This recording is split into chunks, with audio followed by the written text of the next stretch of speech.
তো সেই ডিস্টেন্সটা এতটা দুর্বল নয় যে সেটা ভেঙে যাবে, ঠিক আছে? তো যার জন্য কি হয়, গোটা সিস্টেমটা যে দুটো অ্যাটম, তার নিউক্লি, তার মাঝখানে ডিস্টেন্স, এটা নিয়ে যে একটা গোটা সিস্টেম, সেই গোটা সিস্টেমে একটা সেন্টার অফ গ্র্যাভিটি থাকবে। অ্যান্ড সেই সেন্টার অফ গ্র্যাভিটির রেসপেক্টে প্রত্যেকটা নিউক্লিয়ের এক একটা ডিস্টেন্স হবে, একটা মিন ডিস্টেন্স হবে, সেটা হবে r1 r2। আর টোটাল যে ডিস্টেন্সটা দুটো নিউক্লির মাঝের যে দূরত্ব সেটা হবে r। Okay, clear? Okay, next.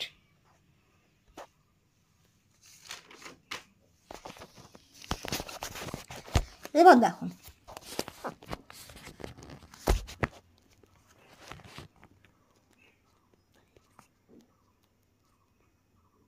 if the molecule,